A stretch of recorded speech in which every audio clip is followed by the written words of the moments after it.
It's amazing to think. We used to have 5 weeks running up to the Autosport Awards, since the Formula One season ended just last weekend, and then you're off again, 21 races next season. Yeah, I know.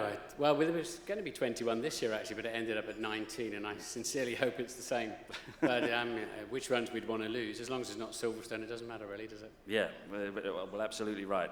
You're here for the Rookie of the Year award. Let's tell everyone the nominations. We got Earl Bamber, Le Mans winner for Porsche.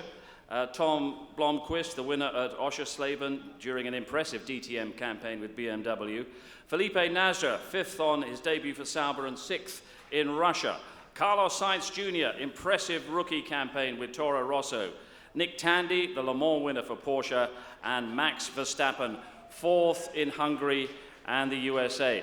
And the winner, Martin, Rookie of the Year. The winner is, can I go off-piste a little bit first? Go on, you always do. I'd like to say I really hope the BBC stay with F1 next year and into the future, because BBC is important to Formula One. We grew up watching it, and I think together with my wonderful colleagues over there at Sky F1, we push each other along, and it works. It works for F1, and it works for Silverstone and the British Grand Prix, so let's hope they stay. Absolutely right. And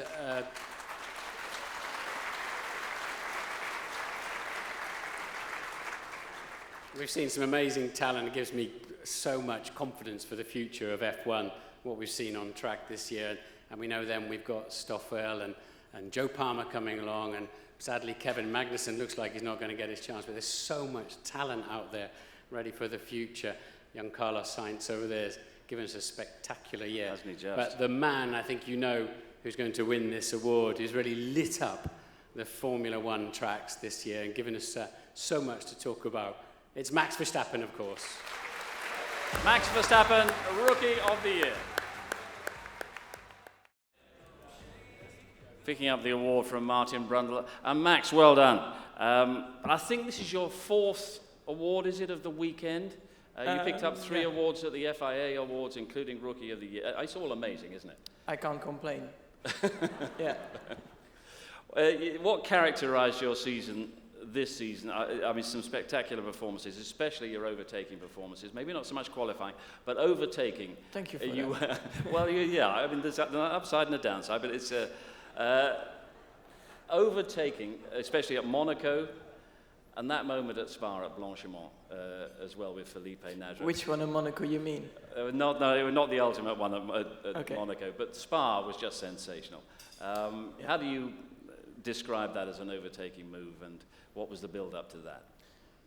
Of course, I mean, you also need to have a bit of luck with the positioning, but you also need to give each other room. But it's very difficult to explain how you do it. I mean, you see the gap and you try to go for it. Of course, some are a bit more risky than others, and definitely, if you look to the one from Spa, it was very risky. But if I had to do it again, I would certainly try it again, especially with the top speed we had this season. You have to try and overtake in the corners. Absolutely thrilling to watch, and of course a couple of months after that overtaking move, you went out and passed your driving test, which was just underlined your talent. Yeah. Let's bring in Martin here, because I'd like to get Martin's overview. I mean, I don't know whether I misheard you in commentary, but I think I heard you say here is a world champion of the future.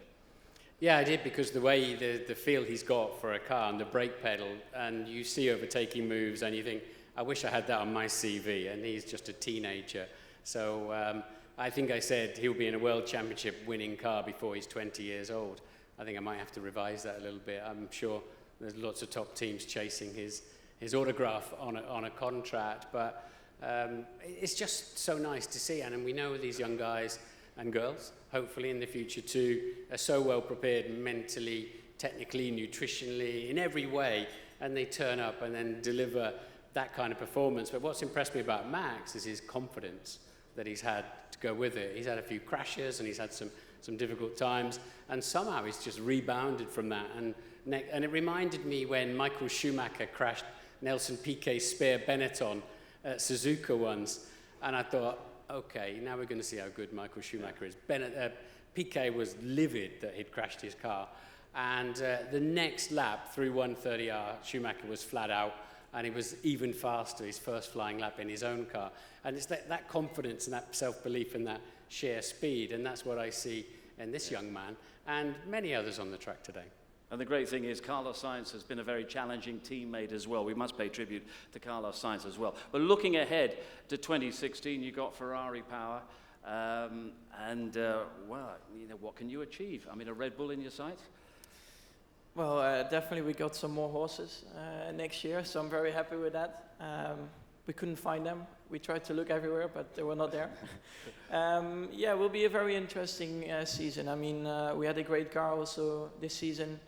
It's a bit of a shame, of course, we couldn't get the results we wanted with it, but definitely next year will be very exciting. Hopefully we can challenge the Red Bull like we did sometimes already this season. But we'll see. I will just try to do my best on track, try to overtake some people. Hopefully not as many as I had to do this year sometimes, but yeah, definitely I'm looking forward to next year. It'll be very exciting to watch you next year, but congratulations on your rookie season. Rookie of the year is Max Verstappen. Congratulations, young man. Martin Brundle, thank you as well. Well done, Max. Well done, Martin.